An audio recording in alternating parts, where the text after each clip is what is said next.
Good evening, good afternoon, good morning, wherever you are. Normally Craig says that, but obviously, as you can see, Craig's not here today, so I'm just going to take over today.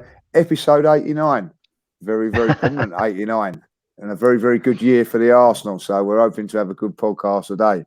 As you can see, the normal team's back. Harry, how are we, son? You all right? Not bad, mate. How are you? I'm good, thank you very much.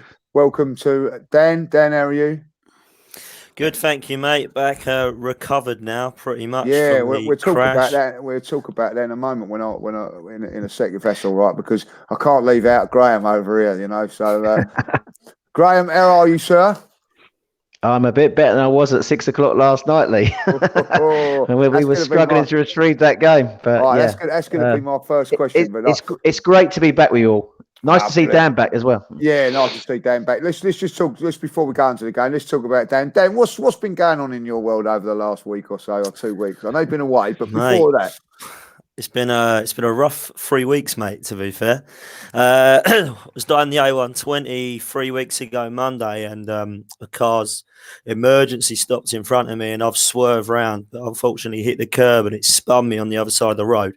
So I've hit a van head on doing about 60. I was doing about 35. So hell of an impact. Cars are right off, and put myself in hospital for the night. But I'm back now, and it could have been a lot worse. But thank you, boys, you three and Craig. All of you were fantastic and sent all the messages. And thanks to everyone on Twitter for the overwhelming messages. It was amazing to see how many people do love me out there. And a special thank you to Fergus and the Guns in the Ribbons lot as well, because they were superb. Oh, that's brilliant. I'm glad you're all right there, no, and that's the main thing. So as long as you're all right, and we're glad to have you back on here. And cheers, Lee. You know, and a Monday night, so you're safe here for a couple of hours anyway on a Monday night. So that's all right. That's it, mate. Right. So first question, what I'm going to ask Harry first, then Dan, then you, Graham. So little thoughts on that. What was your initial thoughts at half time? What was you saying at half time yesterday, Harry? Nothing else. Just want to say what you said. The first thing you said to anybody yesterday. What did you? Sack the bastard.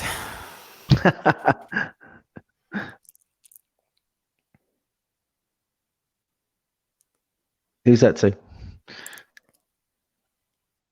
Yeah. Can you hear me? Yeah. Go on. I said, sack the bastard.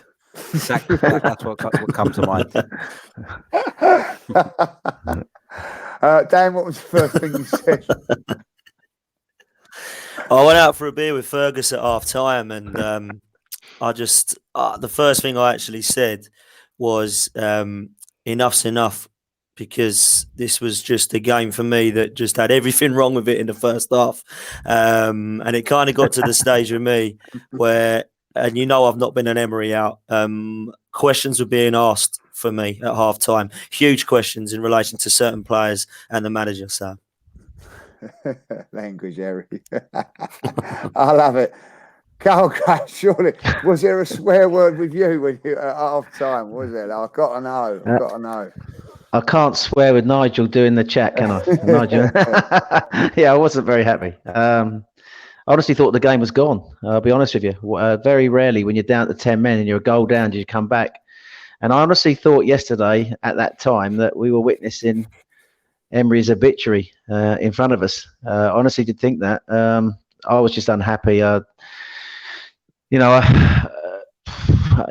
can't. First thing I said was to some guy, "Yeah, let me out, mate. I need something to drink." I think that's what I remember. That so the guy was sitting next to me in the upper stand, block 133.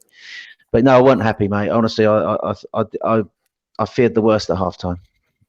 I remember walking. I was with a couple of my mates, and the first thing I said was like, "That's it now. That's it. I can't see him coming back from this." And I really did feel that, I'm gonna be really honest, boys. I never thought that at half time would even get back. I felt that if someone would have said, we get a point out of this, I wouldn't have even believed them.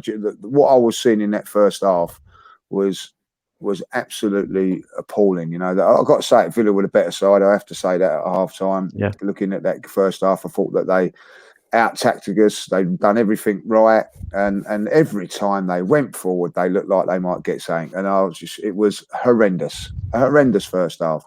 But I'm going to say that now. Credit to the boys. Credit to the manager to turn it around like they did. To get that back to 1-1. I'm going to have to say that. To get it back to 1-1, I thought, right, I'll take a point there and then.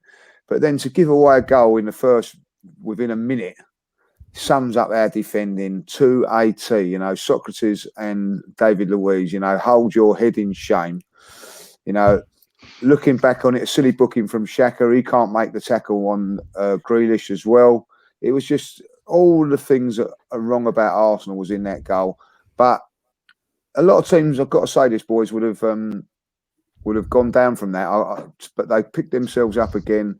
And to get the equaliser, Callum Chambers coming on. One of the questions I said at half time when I said, we'll take Sacco off now, easy option. Chambers will come on, he won't score. What's the point of having him on there? But, unbelievably did.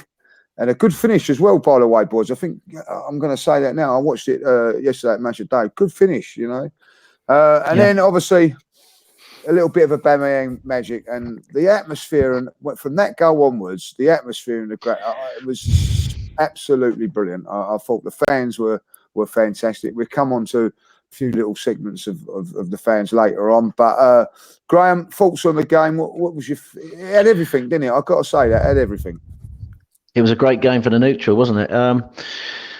Do you know what?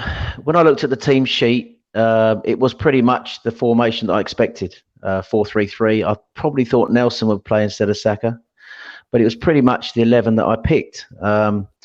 The problem I've got with Emery is I think that he's setting the team up to fail. He's not putting the players in the positions where they're comfortable, where they've got the best chance of succeeding. And the case in point really was the first goal. I know Xhaka wasn't at fault for the goal. Guendouzi is the one who switched off. But I think when you play two wing-backs like we play, we play two wing-backs, Ainsley Maitland-Niles and Kolasinac, who are always high. What you need then in front of your two centre-halves is a DM who's totally switched on, who can offer protection, right? And Xhaka doesn't do that. So for me, the most obvious thing wrong yesterday was the fact that Lucas Torreira did not play in front of that back four, or when the wing-backs are high, the two centre-halves, because he's the one who's got positional sense, awareness, he sniffs out danger, he can tackle, he can sprint to the ball in small spaces. I think the other thing is he's not setting the team up first of all, I'll say, can I just add that Luiz, Kolasinac and Maitland-Niles are all best suited to a system in a back three, aren't they? So when you play with a back four, like he's playing, and the fullbacks are playing as wing backs, I think you need to play with a double pivot. I've said that yesterday on the train to my son, and I do believe that one of those two double pivot has got to be Torreira, all right, because that offers you protection to your defence if you've got wing backs high. And then you need two wide players as well to progress up the pitch. I also think you need someone between the lines. Now, the other problem I've got the way Emery's setting us up is that the team seems so disjointed. And it was the same yesterday, disjointed out of possession. Sorry, in possession and out of possession. So what we had was, with the distances between our defence and our attack were so high. The midfield had, I don't know if you noticed it, Lee, but there's so many gaps in the midfield. The midfielders had too many spaces. We've got very technical midfield players. They need to play in small spaces, but they're either back in line with the defence, and I think that the defence played very deep now. I don't know, that's something that I think has happened since David Luiz has arrived at the club. They seem to sit very deep. So the defence is very deep. So when the forwards are pressing, they need to push up, but they push backwards. So when you've got like midfielders high and we're pressing from the front, if we lose the ball, there's just a complete open space in transition. And I think Emery, I saved it on the phone now. Emery said when it was 11-11, we didn't control the match the way we wanted because we lost a lot of balls in the middle and gave them chances in transition. And that is the problem for me. We are losing a lot of balls in the middle, and a lot of these balls are leading to direct shots at our goal because there's so much open spaces. I think we've since Emery's been at the club, there's been 47 turnovers that have led to shots at goal. Our goal. That's the most in any Premier League club. So that just shows how disjointed we are. So, do you know what? I think I looked at our midfield yesterday. Xhaka for me was poor. Sokratis worked hard, but I don't think he's busy, but he doesn't offer like a killer pass. And there was a total lack of intensity and energy at the start. We weren't pressing them out of possession. We were slow in the press. And as a result of that, they fancied it, Villa. You could tell straight away. I thought they would come and sit in a deep block, but they went 4-3-3 and they went for it. And they were creating overloads in wide areas, exposing the gaps left by Kolasinac and Maitland-Niles. I think Saka, for all his brilliant work, obviously a bit naive defensively at times, where he did try and get back, and they exploited it. When they went forward, as you said, Lee, on that right-hand side, our left-hand side, they looked like they were going to open us up every time. So I think, I'll draw it to a close there and let some other of you come in. I just think the way he sets us up, he's playing formations that the players are not comfortable with. And that's why I think last week, Xhaka came out and said he was scared. And I don't think he's playing tactics that play to the players' strength. And even Maitland-Niles came out with a statement last week where he turned around and criticised the playing out for the back. So the players don't understand what he's telling them. They can't seem to deliver what he wants.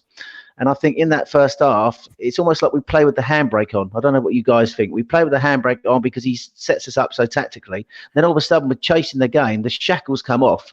And you've got to remember, we've got a lot of very good attacking players. So when the shackles are off and they go for it, we look a better team. And I think because we're so poor defensively, I think we need to be smarter with our attacking. That's my take on it, Lee. Okay, thanks for that, Graham. Harry, I know you're dying to say what you got to say, so here you go. This is your time. What was the thoughts about the game on a whole? Why do you think that we turned it around like we did? What do you see happening in the future with this team at the moment? I think you've got to give the team credit for turning it around the way they did, considering the circumstances. I agree with Graham in the sense that we keep setting up in the same way and it's just not working. And for somebody who is so pragmatic and makes so many changes, I'm surprised that he hasn't. I would have thought by now he would have found a way of making us a little bit more defensively sound. But look, like you said in your AFTV interview, Judge, you got to give him credit for making the changes. I don't often give him credit, but I'll give him credit for that. Because those changes did, of course, make the difference in the end. I thought that the energy of Torreira and Willock made such a huge difference. I know a lot of people are going to talk about Xhaka. They're going to talk about how when he went off, the game changed. Well, Dani Ceballos was crap as well. And he went off at the same time. But, of course, nobody's going to say that. So I thought I'll say that. Dani Ceballos wasn't any good either. And I thought Torreira brought energy to the team. But when everyone keeps talking about Lucas Torreira and saying that he needs to be in the team, I agree to an extent. But what I don't get is why, Lucas Torreira, if you watched him for Sampdoria, he would never have dared even crossing the halfway line in most games. His job was to break up play. His job was to give it simple and let the creative players of Sampdoria start things off and get them moving and stuff. And it seems like since he's come to Arsenal, particularly in this last few months or so, he's been asked to play further forward, and I'm not quite sure what that's about. I don't like Lucas Torreira playing that bit further forward. I prefer him deeper. I prefer him, like Graham said, as a double pivot. And I think if he's going to be in the team, that's got to be the case. I think Guendouzi deserves huge credit for his second half display yesterday. And whilst he was fantastic, I think with Guendouzi, what we need to find a way of getting that out of him for 90 minutes or for 70 minutes at least, rather than just it being 45 here and there, because that's kind of the issue with Guendouzi at the moment. And I agree. I've got to say, the whole team around him were poor.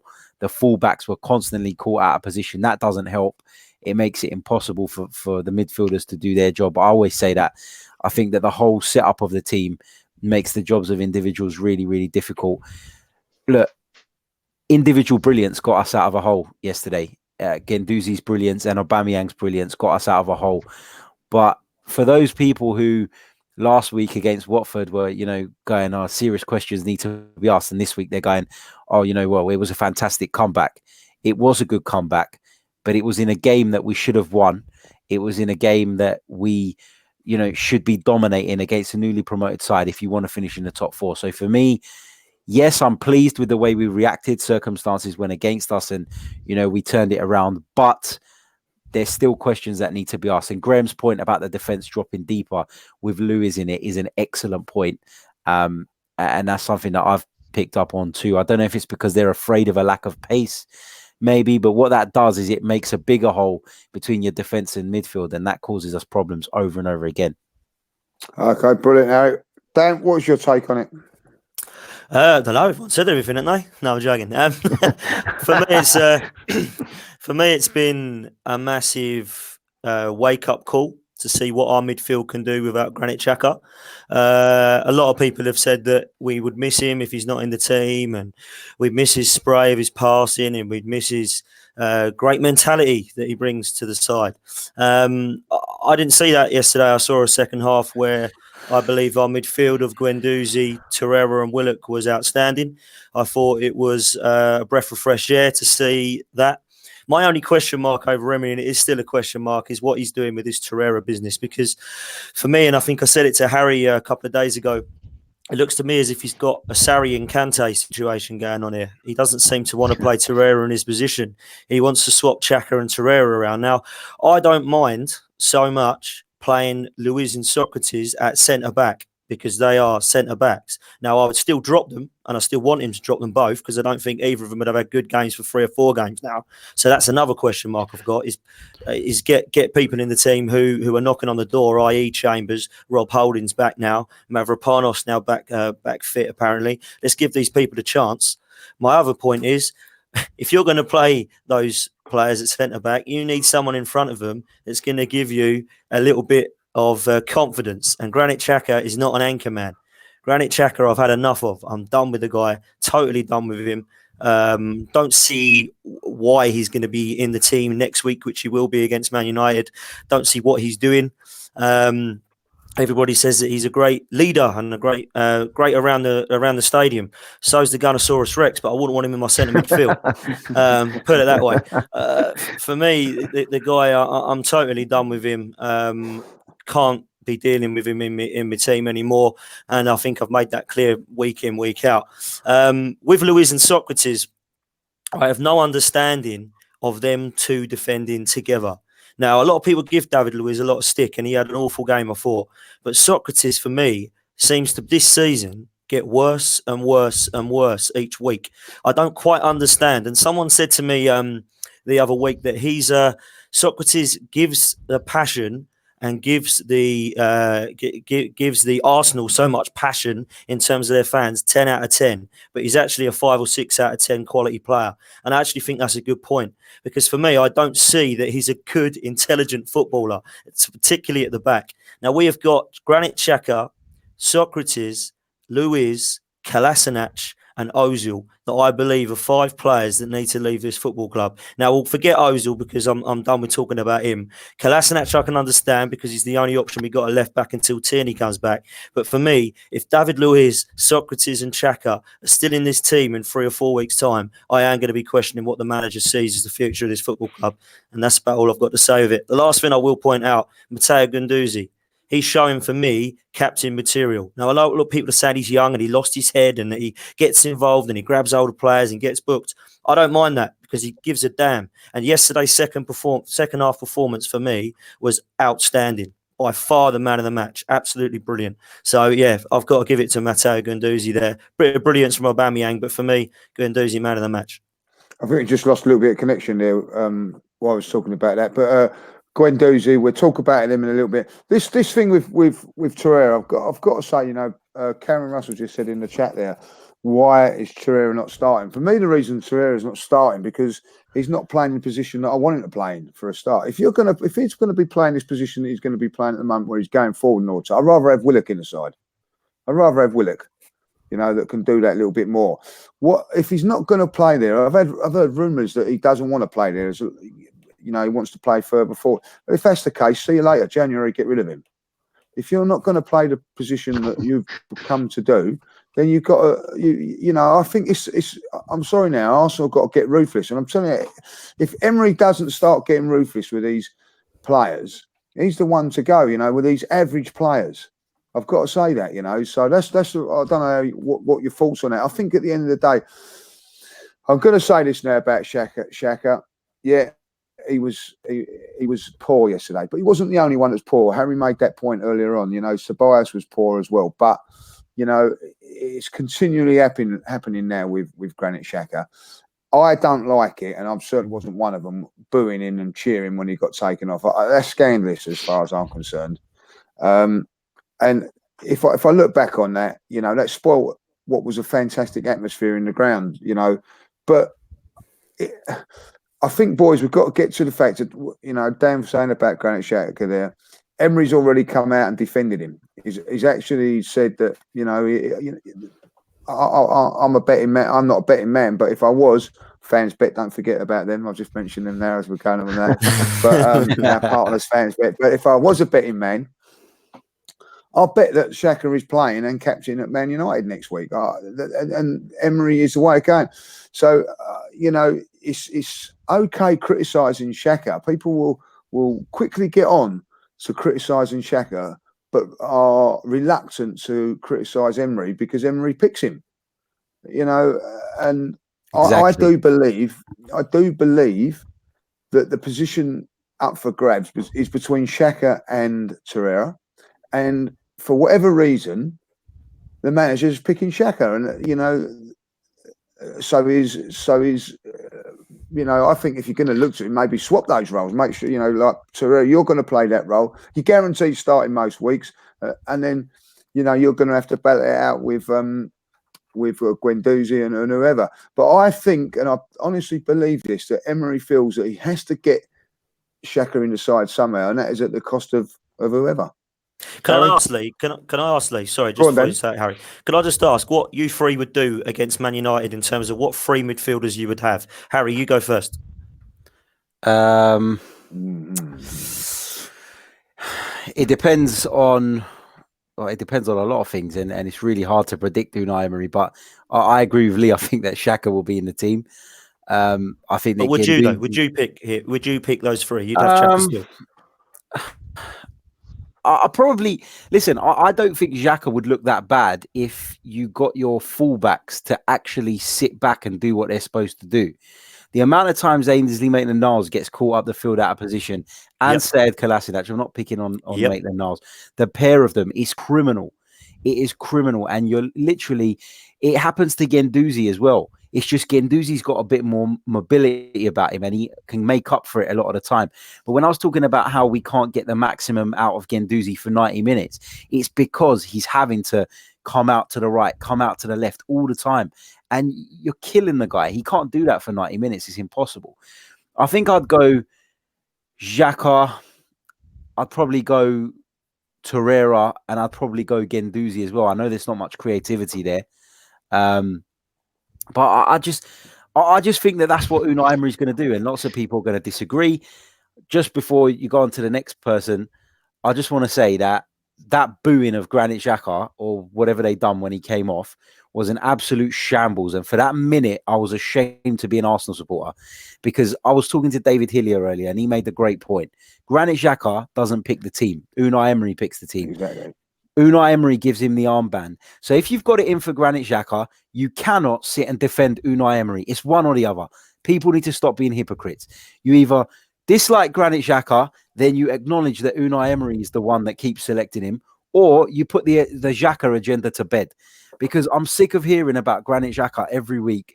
He wasn't the worst player on the pitch yesterday. He wasn't the worst player against Watford. He wasn't the worst player against Frankfurt. But that's all I've heard in the last few days, and it's driving me mad. Can you imagine how it was for me? Like sitting next to his mum. You know what I mean? It was terrible. How is it helpful? How is it helpful? It's not helpful, Harry. It's not helpful, Harry. To be doing that. It's not. It's absolutely when they're on the pitch, you have to support them. You criticize them off the pitch, but support them on the pitch. That's clear. Look, the Xhaka argument. He's made more mistakes that led to goals in the Premier League than any other player in the last year. Do you know that?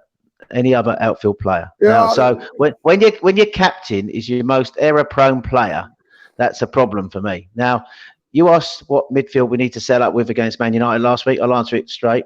Torreira, Guendouzi, Willock. And let me explain why. Torreira, because he's positionally aware and and that's a double pivot with him and Guendouzi.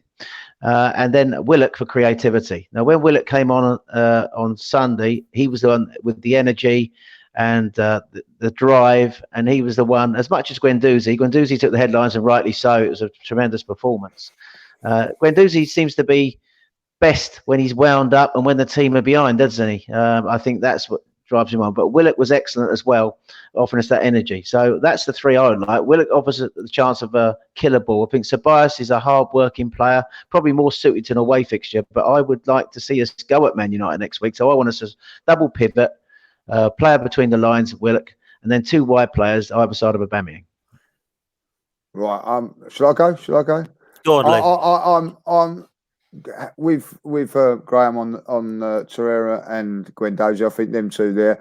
I'm slightly, and I wouldn't object if it was Willock. I think it's a flick of the coin between him and Sokratis. And I think if Man United were in good form, I'll be honest. If I think that Man United, say if they'd have won at West Ham, I'd have gone for Willock. But I do think that Man United are there for the taking. I've said that so many bloody times going up there, but I do think that they are. I think if we wear the yellow kit next week, and I would go with Sokratis in there just to see how it goes. After 70 minutes, if it's not working or it is working, then Willock comes on to replace him, like, you know. But I'm with you, Graham. I think it will be.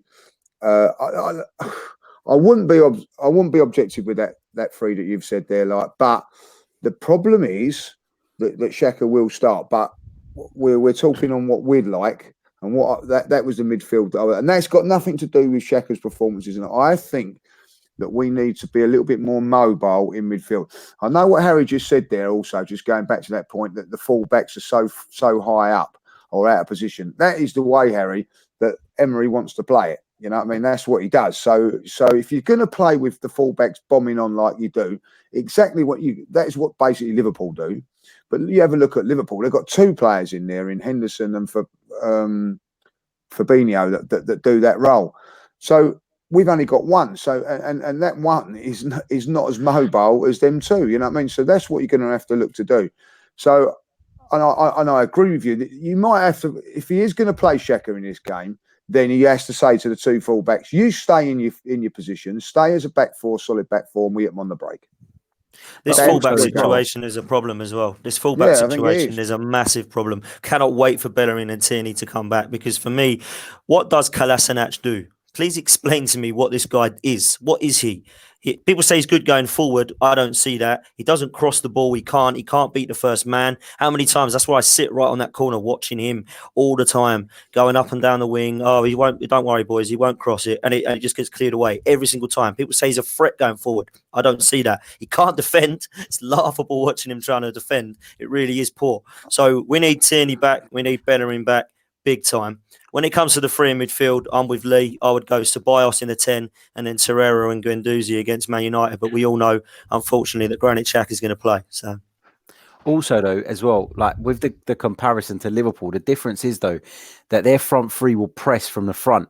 And when Unai Emery first came in, it looked like that was what we were trying to do. But it has dropped off. I don't see that press, that high pressure press. We saw it once yesterday, and that's what led to us winning the free kick on the edge of the box from which we scored the winner. But that doesn't happen often enough. Aubameyang's a great striker, but he doesn't press the way Firmino does.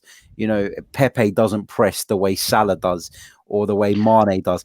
There's lots and lots of dysfunctional areas in this football team. And to pin it on one position, it is wrong, in my opinion, because the centre-backs have a lot to answer for. The full-backs do. Absolutely. Granit Xhaka has been dire at times. I'm not denying that, but you know, if you don't want him in the team, get him out of the team, bring someone else in, do what you're going to do. But the point is, go on. Yeah, Harry, I just want to say, can I just come in and add some stats to the debate? First half, We hardly pressed at all. We managed just 6 shots in the whole of the first half, only 2 on target. They had 7 shots in 12 minutes after the substitutions of Xhaka and Ceballos for Torreira and Willock. And there was more pressing from our front players in that 12 minutes than the whole of the first half, which when we did that, that helped to obviously sustain the pressure on Villa that forced Villa back and they crumbled. So that's the blueprint for me for the future. We need to have high energy and to be pressing. Yeah, totally agree. And that's where I've got, let's get onto some positive stuff for now. And I totally agree with that. This is what Emery has got to do now. Look at what we've done against Tottenham when we was again up against it. It's caution to the wind, if you like. But we went for it, and my God, Tottenham are a good side. They're a good side. They crumbled. Because they couldn't handle our attacking play. So we've got to. This is why I'm saying that that maybe Ceballos should play in that game against Man United. We've got big guns, good players in attacking areas. Bloody use them. Let's start using our stuff. I thought it was a fantastic comeback yesterday with some fantastic play. Yeah, we threw caution to the wind. We had to, but it was a pleasure to be in that ground yesterday, watching some of that stuff. You know what I mean? It was. It was. And for me to come back like they did, I've played in a lot of football. We've all watched a lot of football and things like that. Boys, we witnessed something yesterday that you don't see very often. 1-0 down, and we go on and win the game. Unbelievable. Now, I get the fact, and as I said yesterday, that if we was 1-0 down and down to 10 men against the big boys, we're not coming back. We know that. But I've seen other teams go down to 10 men and crumble and get absolutely mullered, us included. I remember us losing that man at Leicester and getting stuffed. So I think we've got to look at the positives of that, and tell you something that I'm going to stick up for Emery here. Is I sort of overlook the bench and all that. When those goals went in, the whole of the bench was jumping up. There was none of this sitting there going, "Oh, he's getting sacked in the morning," like Man United did. Like one of the players did that. The whole team, the whole players, Mesut Ozil as well, who could count himself very unlucky to be left out if he was left out for whatever reason. I think there was one change from the Watford game. I'm going to go on to that in a minute. One change from the Watford game, Mesut Ozil. But there seems to be a great team spirit there, and you've got to say Emery has to take some credit for that. Lee, sorry, Graham, one second. There's just a question from Craig. Let's just put this question there and then we'll move on. He says, was it a light bulb moment for Emery when he made the subs, considering we played so well after the changes were made? Graham, go ahead, mate. I think I'll try and dive into the Craig comment. I think the question needs to be asked why we are playing with the handbrake on for the first half. I know we took the lead twice at Watford, but we scored 2 goals at Watford. But generally, if you look at the Tottenham performance, if you look at the performances since Emery's been manager, he seems to, this protagonist manager, want us to be disciplined and not. He doesn't want the players to express themselves. We got some flair in that team, some attacking players who basically are being denied the opportunity of showing what they're made of because they've got to stick to how he wants us to play. And he talks about controlling the game. And then all of a sudden it all goes wrong, and it's almost like a light bulb is switched on, as Craig says, not just with the substitutions, but in the team itself. It's almost like they just think, well, what the heck with the managers saying? We've got to step up now. And 1 or 2 people like Guendouzi just take the game by the throat, and just the other players as well seem to all of a sudden decide to start driving forward and chasing the game in a way that they don't seem to do. So the question really is, why are we playing with the handbrake on? And when we're losing, it's almost like the shackles come off and we've got nothing to lose. And we played then how we should be playing from the start. So what's your take on that?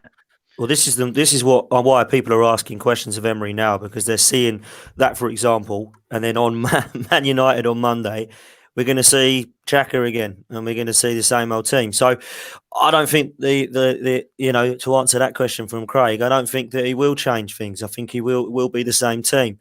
I mean, sounds like we've lost talking about this, and I've kind of not been great here. I've been quite negative tonight, but there is questions that need answering, and I think it is getting to the point where I would like to see something change now, and I would just love that midfield to be, as me and Lee have said on Monday night, and drop the lights at Xhaka, and just start as we finished off that second half, because for me it was fantastic to watch. I know it was Villa and we should have been 2 or 3-0 up on paper, but we weren't. We were 1-0 down with 10 men and we turned it around, and it was one of the best atmospheres I've seen in a long time. So I just want Emery to go back to how it was last season when we went that. Remember we went that 22 games where it looked like we were pressing off the ball. We had high intensity.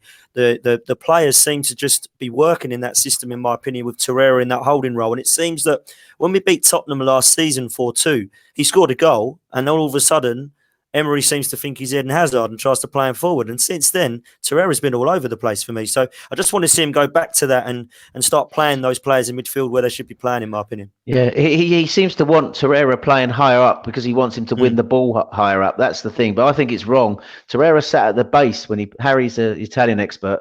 He sat at the base for Sampdoria in a diamond, but he sat at the base. That's his best position. But just coming back to finally what Craig said, and I get where he's coming from. I think you said it yourself, Lee, didn't you, in your interview yesterday on AFTV? That comeback could be like a season-changing moment for the players almost, because had they lost, you could imagine what the reaction would have been. All of a sudden, that could be the light bulb switching on for Emery in the way we need to play, but it also could be a season-turning moment in the fact that we're now up and running again with a victory, and let's hope that they take advantage of that.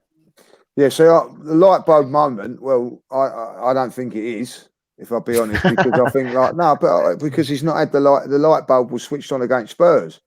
Xhaka played in that midfield that day, by the way. Sokratis come on and it was, unbelievably different. But you have to look at it. It was Xhaka and Sokratis come off this time, and it was another couple in there. So I don't think he knows his midfield. Also, as a light bulb moment, this cautious approach, as Graham sort of said, our last 4 games, Liverpool, Tottenham, conceded 3, Tottenham conceded 2, Watford conceded 2, Aston Villa conceded 2. That tells you to get at least a point, we've got to score 2 goals. So where is the light bulb moment going to come? When is he going to really, and out of those 4 games, okay, answer the question, which you should all know. How many changes has he made at the back 4? He hasn't. He's kept the same back 4. It's the same back 4. So, exactly my point, mate. So the light bulb is not in the socket. You know what I mean? Because he can't change the fullbacks, Lee. He's only got Chambers, who he could have put in there. Hold on a minute, Graham. He changed the fullback yesterday. Because he had to. He had to. Chambers done a fantastic job there, so he could have changed that. He could have put Chambers in at centre half on a couple of occasions. You know what I mean? Yeah. The 2 clean sheets that we've kept, Chambers has been a part of that. In 2 games, but he hasn't changed that back 4 once, and it continues to keep making mistake after mistake after mistake. We are now conceded 2 or more goals in our last 4 games. 2 of them games, by the way, have been at home. So 4 goals in our last 2 home games have been conceded. 61 goals he's now conceded in 44 games as Arsenal manager. That's a goal and a half per game, Harry. So he's playing with a handbrake off. So there's your moment. There's your moment, right? He's playing with it on. There's your moment now to say, right, and I think it's a great question to create. The light bulb now should be shining brightly in his eyes to say, right, this is what I'm going to do. And this is why it's so vital what we do at Man United on Monday night, because it will tell you about the manager. It will tell you if he's got the belief as an attacking point of view. And I'm fed up now with people turning around and saying, oh, he has to do this because he's not comfortable with his back 4. He plays that back 4 every week. Mm-hmm. So if he's not comfortable with it, get rid of it and start again. And this is my problem with Emery now. This is where it's getting in all my worries in that. But this is not the time to talk about all this sort of stuff, because I want to get back onto the positive side of it all, because as Dan just said, I don't think I've been in a better atmosphere than that yesterday. I think because of the emotions of it all and the 10 men and all that. One thing I've got to say on a positive note, if you will come down and didn't know, just say you switch on your telly or you walked into the ground, right, and you sat there for 10 minutes, right, and then someone tapped you on the shoulder and do you know, what team do you think's down to 10 men? You would have never thought it was Arsenal. They were absolutely brilliant from that point there. You know, you never would have thought that they were down to 10 men. And somewhere along the line, you've got to say, one, you've got, you know, the players are getting a lot of sticking pass, credit, played with heart, but the manager must take a bit of credit for that. And if there is a time there that he can just ride the wave of what he's done there today, it's now. Forget about Tuesday night. That's about getting players fit and all that. But next Monday, he's got to go up there with the confidence. Because I honestly think, boys, if we'd have lost that game, it was a shootout who's getting sacked the next day whoever lost that game. You know what I mean? So this is a massive moment in his career. He must take the full range of it. I get what Harry's saying. I get that there's a lot of negativity out there, you know what I mean? Because if he loses one game, we're all going to come on it. But I think on this game on Sunday, I would rather talk about the positives and all of that, and it was fantastic. Let's just talk about the atmosphere at the ground yesterday. Come on, the players jumping into the stadium. I haven't seen that since Leicester in that cup game. It was fantastic. Yeah. It's great that the players are getting involved with the fans. It's fantastic, boys. I think it's fantastic. I thought the atmosphere was probably better for the Spurs game, to be honest. When the Aubameyang equalised against Tottenham, the roof came off. But yes, the atmosphere was, and it's good that the fans were right behind the players yesterday. Literally 12th man. They were supporting that second half, and also I think Muppet Moss was upsetting a lot of the fans as well. The referee, you know, you made it. I mean, he booked 6 of our players, sent one off, and he even booked Leno for his first bit of time wasting. I think you said that, Lee, didn't you? And then Tom, the biggest decision went our way because they should have had a penalty at the end. Yeah, we're going to talk about that in a minute, Harry. I'm going to talk about that. Talking about atmosphere. Just a question on the. Did he get it right? Let's answer this question amongst everybody here. Did he get the Ainsley Maitland-Niles sending off right? No, I was right by that. It was a good tackle. So I'll say no now. I must admit at the time, because I was in the North Bank in the lower bit, I was in block 6 where I was sort of behind it. And when I saw the way the way Maitland-Niles went to ground, initially, as soon as I saw him do it, I thought, shit, the card's coming out here, because he's gone to ground and I couldn't really tell whether he got the ball or not. Having watched it again and seen that he did get a foot to the ball, it shouldn't have been a red card. I think had he not been on a yellow, maybe he'd have given him a yellow for it being a little bit dangerous, but ultimately it was the wrong decision. But in real time, he couldn't wait to get him off, could he? He couldn't wait to get him off. Where was it dangerous? I was sitting by. I'm in block 5, so I'm quite near you, Harry, and I was in line with it, and I saw the ball go that way. So I thought, oh, wicked, he's won the ball, clean tackle. Next minute, I see Moss get a yellow out, and I think Moss has forgotten he's already booked him. So he's already got the yellow out. So now he's thinking, I'm going to have to send him off. And then he sees that he was caught him as well as the ball. And I think he's already made that decision. I've never liked the referee, to be fair, but I did feel sorry for the lad. I did. The first card was a definite yellow. The second one is debatable. Well, surely the Villa player had to go as well then. He was exactly the same sort of like motion to the ball. I did say that at the time. Yeah. I thought he might book both. Yeah, I must admit. I was quite surprised at that as well, Graham. Yeah.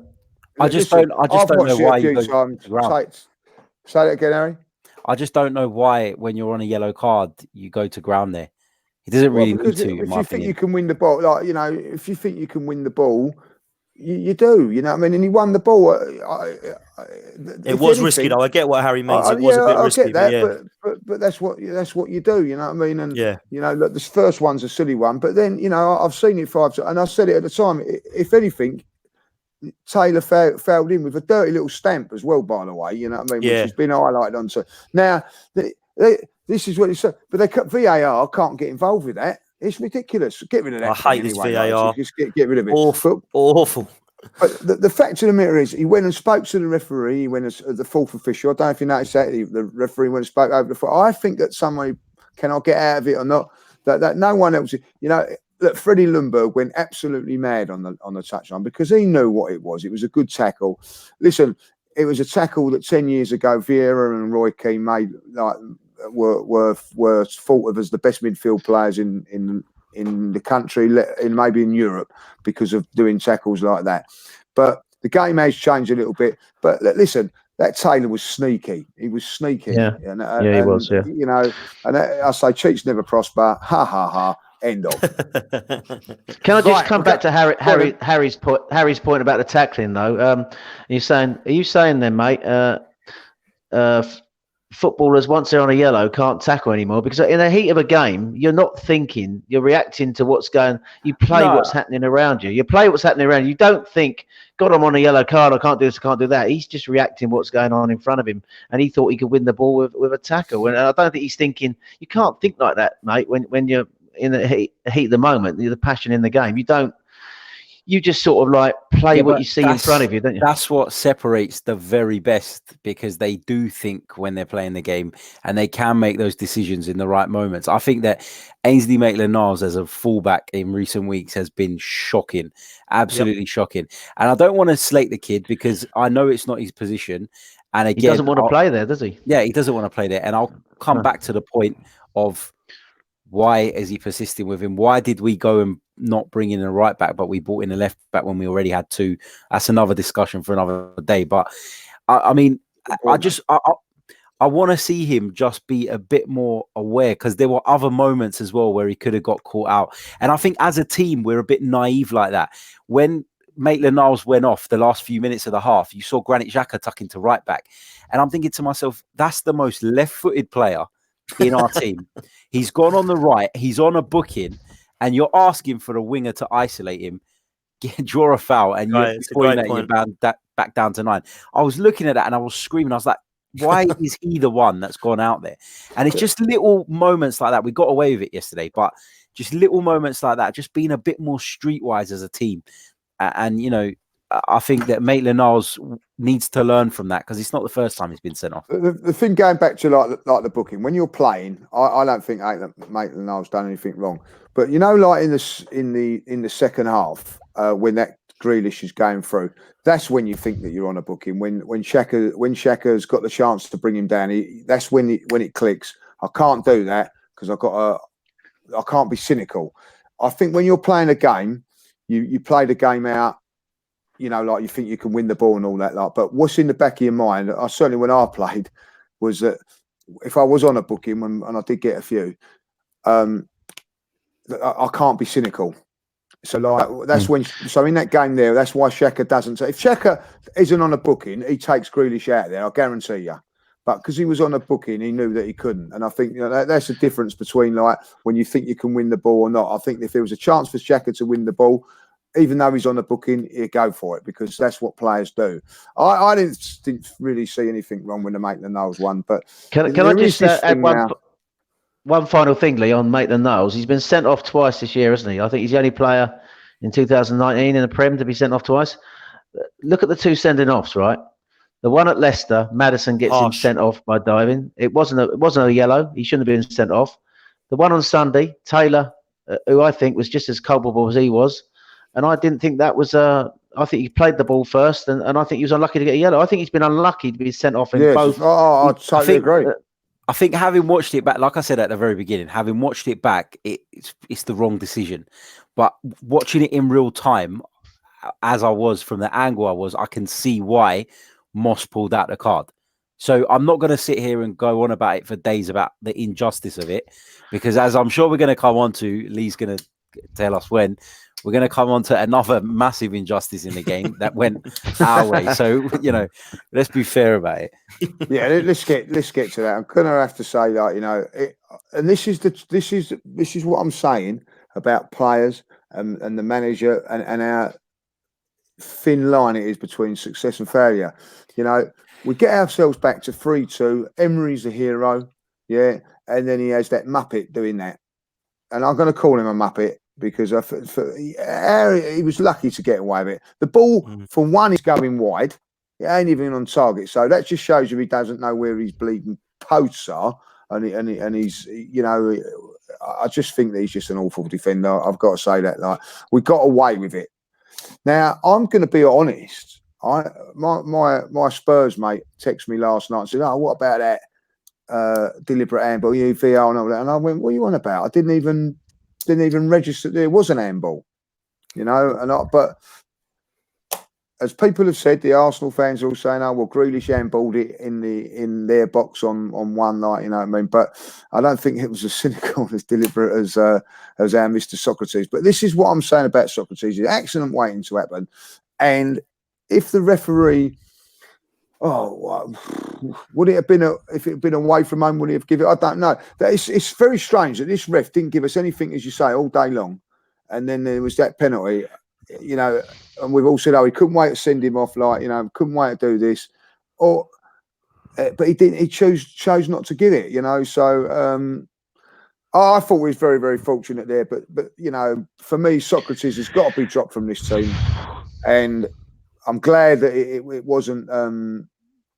It ain't going to be for that, because I think it would have been an absolute killer blow if we'd have drawn that game with that stupidity.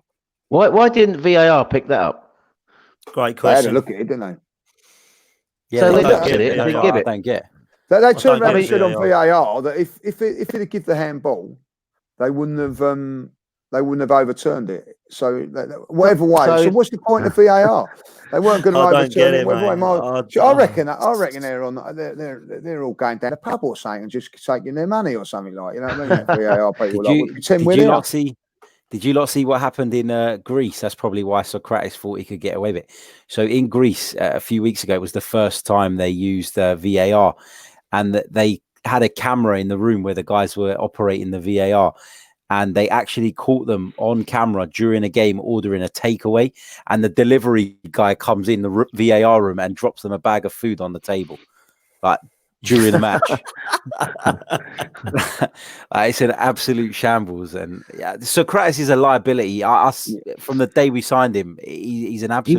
He wasn't that bad last year. He wasn't as bad as this last year, though, was he? That's the first point. Well, when you look at it, he moves his arm to the ball, doesn't he? That's what he does. And it's leans. And was it not given because it was too close? I mean, there's about 10 different rules now of handball, isn't there?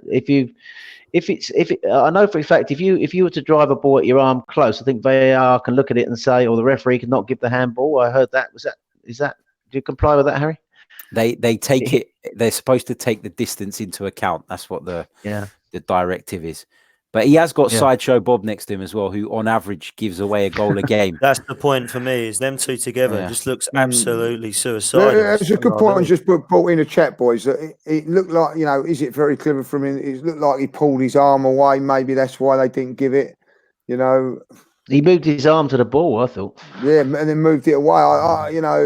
He moved it away after it hit it. I you know, for the life of me, you know, you can. Harry's the only one that can ask him the question because he talks Greek. Why he was done a thing like that? You know what I mean? Next time I see him at church, I'll ask him. Yeah, because I'd like to ask him that question. What was he thinking of there? Like, you know, I'm going to say this is a centre half, and I'm used to, you know, great centre halves in the past, as we all have. You know, getting involved with that centre forward, and the fella squeezes him. You know, it's come on, it's getting. He's not only a liability; he's getting worse and worse. You know, I'm sorry, he's got to get dropped, but he won't be. He won't be. You know, and this is what I'm saying about people go on about Xhaka, like, you know, Sokratis gets home. You know, after gets there talking to his wife in Greek.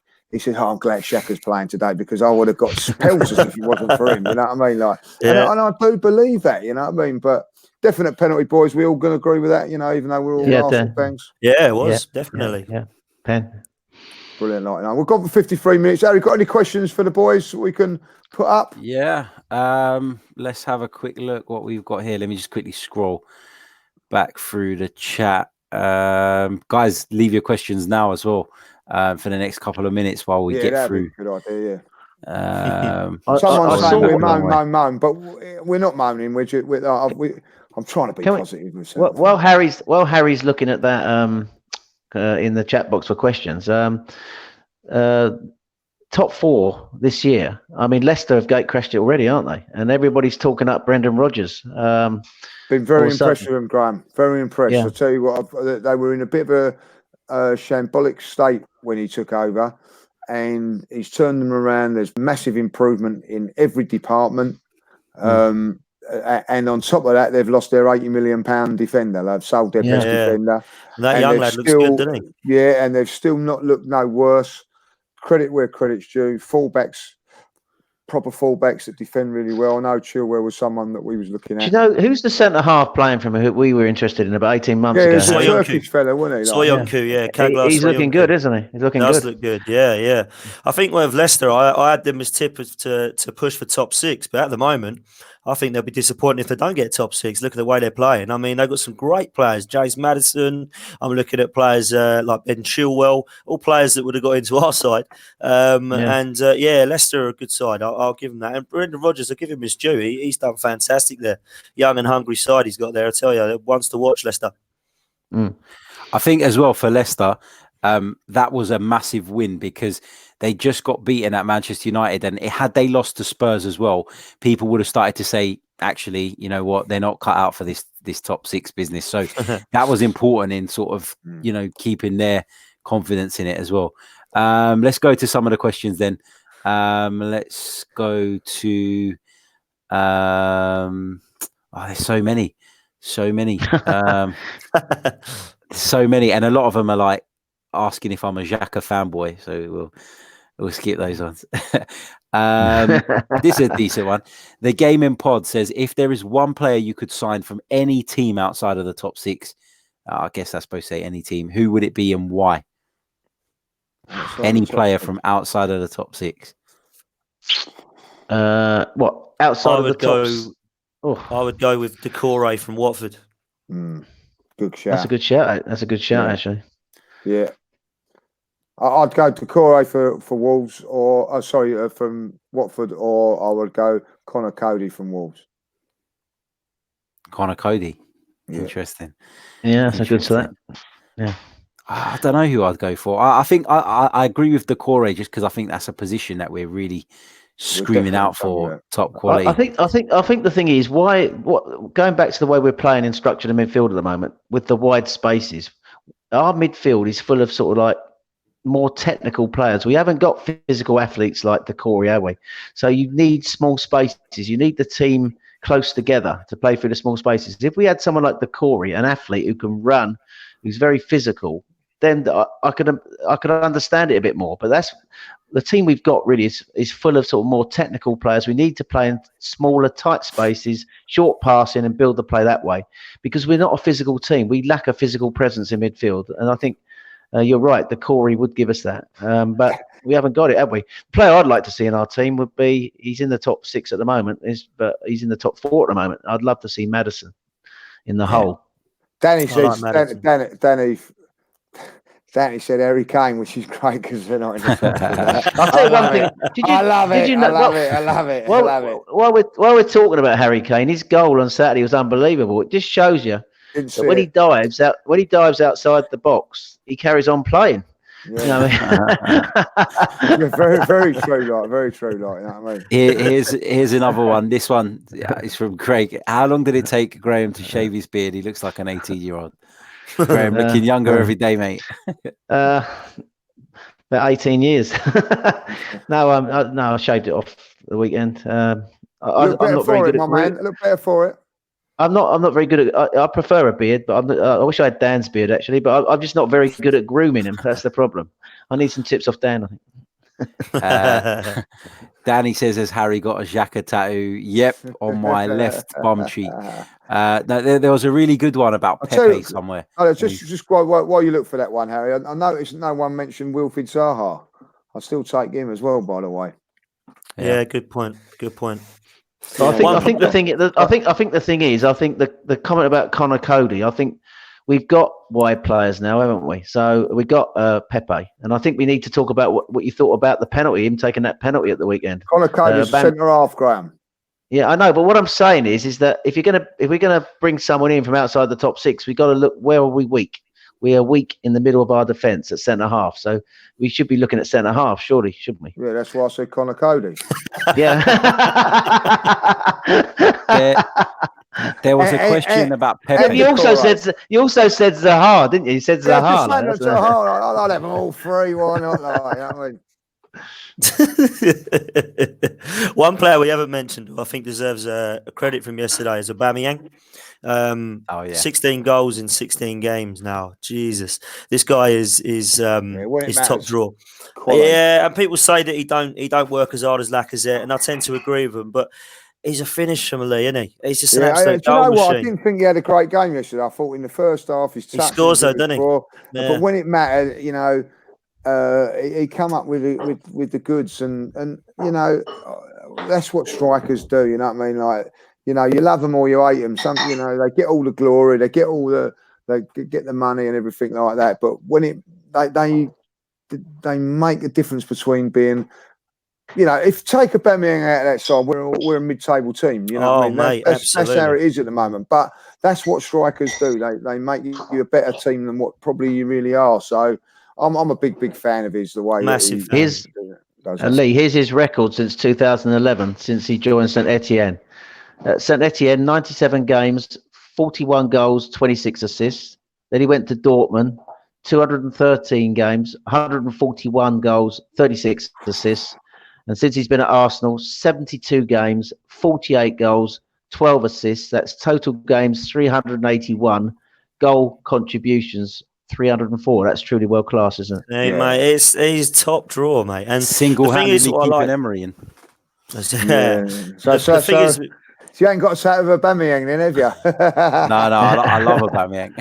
The thing is, the world of Aubameyang is I liked the way that he gave that penalty to Pepe, and I must admit when I saw him step up, I thought, oh no, I just want Aubameyang to take it. But I like it. I like the way he did it. I'll go back to the team spirit again, because I've seen other teams players fighting over penalties this season. Only last week we saw it. Yeah, and we've got players that, you know, do you know what, he needs a goal, you have it. And not only that, that was a big penalty as well. That to me showed that, you know, Aubameyang said, you know what, you're a player. You know what I mean? Like, because you know, I thought that was a fantastic gesture, and it's not the first time that he's done that. By the way, with Lacazette, didn't he, last year? Yeah, I'm you know, he's a proper He's my favourite player by far, and I like the team spirit with him, Pepe, Lacazette, Guendouzi. They all look like they're on similar wavelength, you know, and that is the one positive. And one thing, Dan, I think is if you see him walking in the street, I think he'd come up and say hello and talk to you. He's one of those sort of, just like he's a fans man as well, if you know what I mean. Like, you know, I'm totally with you, mate. I'm totally with you. I know. One thing that worries me is if he's looking at those players we've mentioned earlier and thinking, "Oh, we need to sort them out because I'm not gonna be able to save them every week." And I do worry about that. You know, it does worry me. So, yeah. But Aubameyang, oh mate, he's my favourite player. Love the guy. Love him. He's the best player at the club. He's totally selfless as well. I mean, if you look at it now, it's as Lee said, he did it for Lacazette's confidence last year, and he did it for Pepe's yesterday. And contrast that with Harry Kane, who, when Sandro wasn't a hat-trick for England the other week, insisted on taking the penalty and missing. So that's there you go. Just a quick one from Franny, which is very interesting. On this day 29 years ago, we turned a certain forward. Ian Wright. Do we know that, is it? Ian Wright. Love Ian Wright. Where would Aubameyang come at this moment alongside? Is he alongside Ian Wright or just behind him? Or that's a good question. I'll tell you what is a good question actually. I'll tell you what was a good question actually. I got asked the other day, which I was going to ask you boys, was would you rather have Bergkamp and Aubameyang or Henry and Lacazette? Oh. Hard, isn't it? Bergkamp and Aubameyang, I'm going to go. Yeah, I went for Bergkamp and Aubameyang, but it took me a while. Well, I'm a big. I was always a big. That's impossible to answer. That impossible, because Thierry Henry was you know. See, I don't think Lacazette is as good as them. I don't think Lacazette is as good as Aubameyang. In my opinion, I prefer Aubameyang. So because of that and Bergkamp and Henry, I find it really hard to separate them. So I just think about the goals Aubameyang would score being fed by next to Bergkamp. Bergkamp. Yes, mate. That's But exactly the only thing is about that debate is if you look at the two sets of forwards, Bergkamp's different to Lacazette, isn't he? So you could argue that Henry and Aubameyang are very similar in style, but Lacazette is like a centre forward, whereas Bergkamp's more someone to play between the lines. He's not quite what I call an out-and-out forward, Dennis, was he? I mean, I don't know if you agree with that, do you? No, just an absolute class footballer. Absolutely. I mean, I still, out of the two, Dennis Bergkamp to me was the best player that's ever played for Arsenal. Just above, in my opinion, above Henry. But it's very, very to be able to have had them two in the same team and be amazing. able to watch it is amazing. You know what I mean? And to be fair, Aubameyang has took that mantle on, not in the same way as we know, but he's still a fantastic player and. Someone's put about Aubameyang and Francis Jeffers very good, like What did we think of Saka on Sunday, Lee? Saka, we're going to talk about. I thought we done very well first half. I thought easy option to leave him out, but ultimately probably the right decision. But I'm looking forward to see. While we've got a couple of minutes, I'm looking forward to tomorrow's game against Notts Forest to see these youngsters perform. I'm looking forward to seeing Saka. I'm very, very much looking forward to seeing Martinelli. Is it Martinelli? Martinelli, yeah. In the flesh tomorrow for the first time. I'm really looking forward to that. I'm looking to see, Rowe Smith as well, Smith Rowe playing. I'm getting it all wrong today. Smith Rowe playing as well. I like to see him, because I felt that before his injuries and that he was going to be a real top player for us. So I'm looking forward to tomorrow night's game for those reasons. And Saka is definitely one. I want to see Reece Nelson get a good run out. I want to see a positive performance from him tomorrow. So who do you think's now further? Who do you think's further on now, Reece or Saka? Saka, definitely, mate. Saka, definitely. Yeah. Reece Nelson needs to look at Saka's performance on Thursday night and learn a trick or two, because that's how you take your chance. And I was a bit gutted that he had to come off on yesterday because it was the obvious choice and I knew it was going to happen. But I'm a big fan of this lad. And what I liked a lot about the youngsters on Thursday night was when it didn't go their way early on, they kept going and they kept going and they kept going. And that goes for Joe Willock as well. And I know Smith Rowe looked a little bit out of place in a couple of times, but he did keep going. And Saka, for me, that's what happens when you keep going. And he took his chance. And that left place, boys, is up for grabs because Aubameyang ain't the left winger. And Nelson, for me, isn't cutting the mustard. So Saka is taking his chance. And I think he might have pushed him out. Also, as well, the fact that I think that Nelson was overlooked at Watford was a big indication that maybe Unai Emery's not best pleased with him at the minute. I think so. I think it's chance for him to redeem himself now. And this is what I'm saying. I think, someone like, the goalkeeper, what's the matter with me at the moment? Like, you know what I mean? Martinez. Martinez. What's the matter with me at the moment? He's really pushing Leno now, like, because that was a superb performance. And what I'm hoping that Saka has done now for Nelson is to say, right, I've got to perform now. I've got to go in there and do the business, because I think it's an easy little option for Nelson to say, I'm being left out because it's Lacazette and Aubameyang up there and Pepe. I'll get that, you know what I mean? But all of a sudden, hold on a minute, Saka's come in there and there was an option. I need to step up my game. So I think this is a good opportunity for him. I expect him to I feel a little bit harsh on that because I thought we'd done very, very well at Newcastle, by the way. You know what I mean? So I don't think that performance should be dismissed. He'd done a very, very professional job that day. So I think what's strange is I'm hoping him to do well.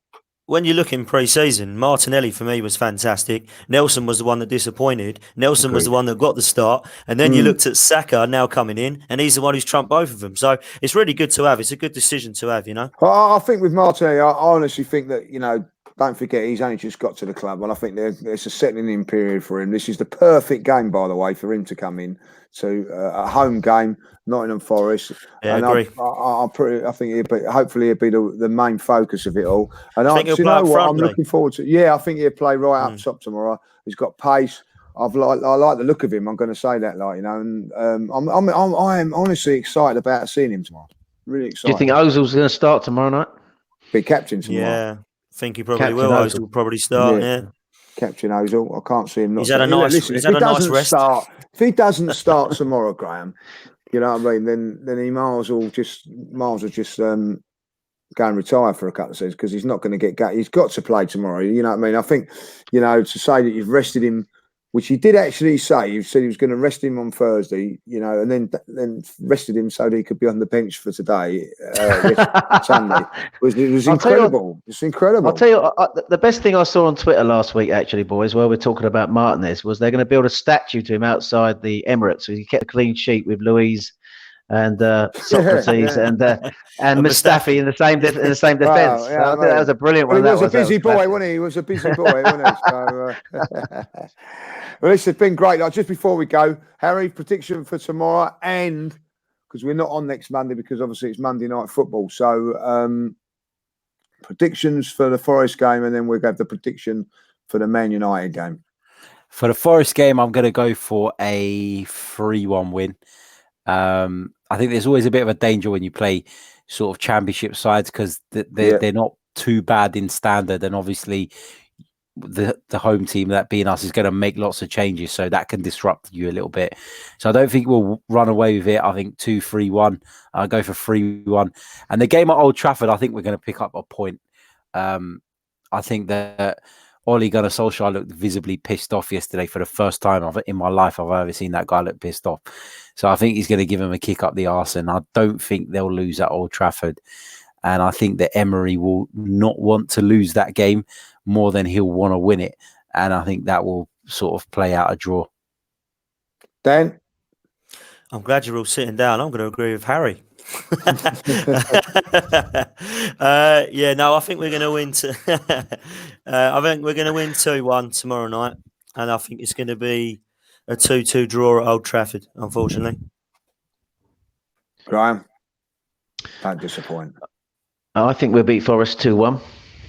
I think championship games, as Harry said, championship teams in the EFL are normally difficult because it's like a cup final to them. So I think we'll nick it 2-1.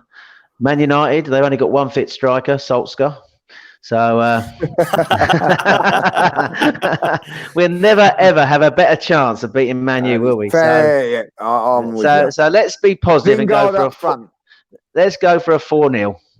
No, I'm only joking. I think I think we've got a chance of beating us. As poor as we are away from home, you remember how poor Man United and Tottenham are away from home as well. As poor as we are away from home, I think this is a game that we could win. So I'll go for 1-1. I am going to be positive. I'm going to be positive. I think. Listen, I've been going up there a few times and saying that this is the best chance that we've got of ever winning at Man United. They're in free fall at the moment. Like, you know, they've not got their best, strongest midfield. They've certainly got not their strongest forwards. James will cause us problems. I've got no doubts about that. But I think that we're going to find it very, very tough. It could go for penalties tomorrow. You know what I mean? 1-1, 2-1. I fancy us to either nick it or it could go to penalties. Martinez comes to the rescue on that. And I think that we'll go to Man United and win 2-1. I think that we'll get a couple of goals and we'll give away. We'll give away a silly one as we do. Sokratis already in from our corner, and we'll end up. But I fancy that we'll win that. I think we're going to win up there. I've got a little feeling this is going to be the year. They got no Marshall, no Rashford, no Pogba, and no Shaw next week, Man United. And they've got no chance then, Graham, have they not? You know what I mean? That's what's going to be like. You know what I mean? Come on, you Gunners. Let's have it like. You know what I mean? I must admit, guys, we're going to wrap it up now. It's been fantastic little chat. Hour and 15 minutes we've been nearly going there. It just flies by. So it just shows you our no subs. No subs. You know what I mean? No changes. You know what I mean? It's been a brilliant show. Thanks for helping me out, and obviously, I'm not the host normally, but thanks for your contributions, boys. Graham, always a pleasure. Just one question to ask you before you go. When you go up the Man U, do you go with Kevin Campbell? Do you two treat you like royalty up there? Do you go in the corporate area? No, we're like Kevin has treated me to the corporate area once up there. I thought as much. And Yeah, are it you was a going to mention? fantastic Are you going to game, mention? Are you going to ever dig out the Harry's Chronicles of Laguna? No, we'll never dig out that. We'll never dig out that. No, you know what I mean? Well, I'm actually meeting Kevin up there, so we'll watch the game together and Anyway, have a few beers. Cheers, mate. It's been a pleasure. Thank you. No problems, Graham. Harry, always a pleasure, never a chore. Chronicles of Laguna. Cheers, mate. And see you lot guys tomorrow down at the Emirates. Oh, I see you tomorrow. Like you, of course. Like we're there. Dan, I'm glad to see you've made a full recovery, mate. We're all pleased about that. Like, and it's great to have you back on. Thanks, mate. I'll see you tomorrow as well, mate. I'll see you tomorrow as well. Like, so we're all there. Another half pint. Another half pint. Like, look at you. Dan turned around and said, Danny was at the game yesterday, and he said he was looking around all the bars for half pints and see if I was totally out of order. Totally out of order, like, you know what I mean? So I'm going to make that trend. Everybody will be drinking half pints by the end of the season. I tell you that. So stops you getting pissed 10 times during the game, doesn't it? Exactly. There's always a method to my madness, boys. So there you go. Like, So listen, have a great week, everybody. Thanks for joining us today. 2 big games incoming. Notts Forest and Man United. Let's hope that we're in the next round of the Carabao Cup and we have taken 3 points off of one of our main rivals for that top 4. So have a good week. Thanks for joining us. As always, been an absolute pleasure. Come on, you Gunners. See you next time.